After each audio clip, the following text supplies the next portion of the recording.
Thank you for calling Dial a Confession. This is Jerry. How may I help you? Oh, great. Even the church is outsourcing to Mumbai.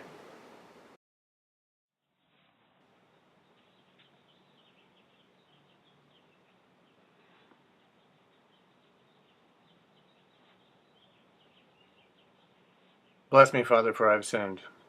First of all, Father, I'm not Catholic, so that's probably a deal breaker right there. I'm going through a rough patch, Father. It's a difficult time in my life, and like most difficult times, you turn directly to religion for help. But I always think about what André Gide wrote to Sigmund Freud, a famous atheist. And Gide didn't have any particular religion, but he always felt like he had this oceanic feeling, this connection to everything. Well, I kind of feel like I have an oceanic feeling too, although it might have been what I ate at the Red Lobster. I've looked at other churches, to be honest. This one, American flag higher than the cross, good sign. Nice place to eat lunch at this one, out there on the patio. Mormons love it. I don't know what the ladders are about. These guys, they're just idiots. I tried the Jewish faith, Father, for obvious reasons. It's the oldest of the Abrahamic faiths, and the wisdom and the mysticism are amazing. I knew a Jewish girl in college, and it was a profound religious experience. Judaism, Father.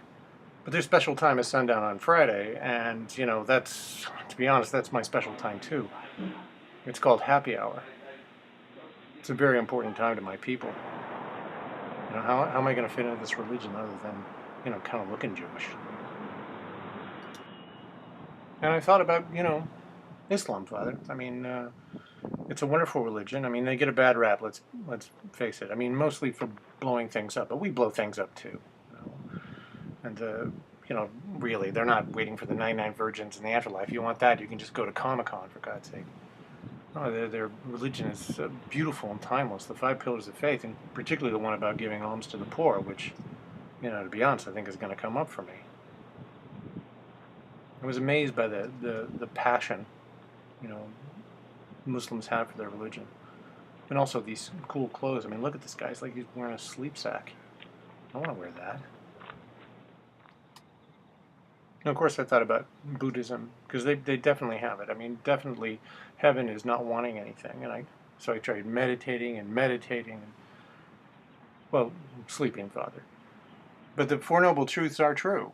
Life is pain, and the wanting of things causes pain. But, when I think about the ascetic lifestyle and I look at the Buddha, who's always like this big, chunky guy, what's he given up exactly? And what if you had to wear that around your neck like a St. Christopher's medal? Seriously, you'd knock yourself unconscious running for the bus. I can barely keep my head up with this thing around my neck. It's always amazing to me that the atheists think they have it down. They think that everything can be known through the five senses. It seems to me the most passion of religions, and it's, disregard for religion. But, you can't know everything through the five senses because your senses can be altered easily. For example, people get a lot prettier after this. I think the one true church, to be honest, is nature, Father. It's the one thing you can be absolutely sure God made. It's beautiful. It's interconnectivity. It's peace. I stand in awe of it. What do we know from God? Does that duck have a God, for example? Sometimes I just like to sit by this water and think about things. Yeah, okay. So there's bugs, and they've got bees, and I heard there's cougars in these parts, and not even the fun kind. So it's hard to say, Father. I've always found my church in places like this, the arts. It seems to me the godly act of creation, however irritating that might be to other religions. It's where the voice really comes. It's where we really speak our minds. Despite all of our conflicts, I have enjoyed working with you. Yes. We have to shoot it off to Los Angeles and copy the hell out of it. What's the air date? 4 days. That's soon. Oh, the coverage is so hot. This is a media event of major proportions. You and I are both a part of some pretty big things here. I don't think you realize what a big break this is for you. Yes, the cultural climate is perfect. Everything is coming together perfectly. This will be an unparalleled success. What is that? Do you know what you've done? You have the only copy of the tape.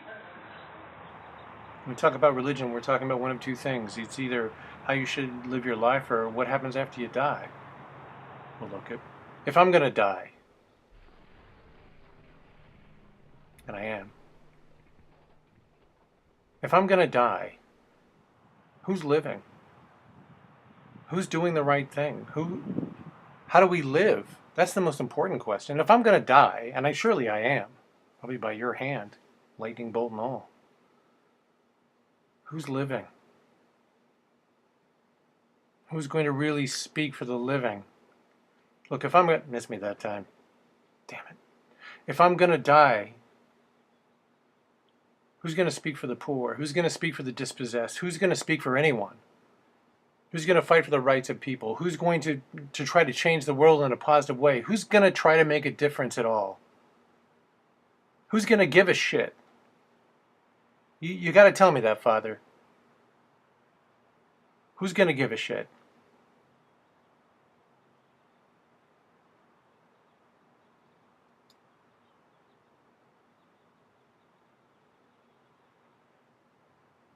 Because we're going to need somebody.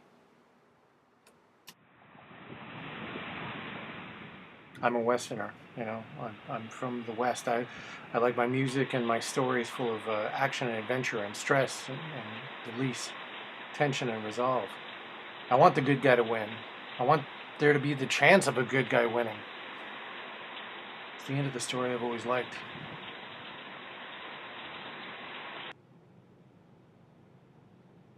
Look, I know how to be happy. You write maybe with a little less blue cheese dressing. Very important. You get plenty of exercise. If you run enough, I hear you can get an endorphin rush, which is in itself a religious experience, I think. You have sex. Yeah, you, pal.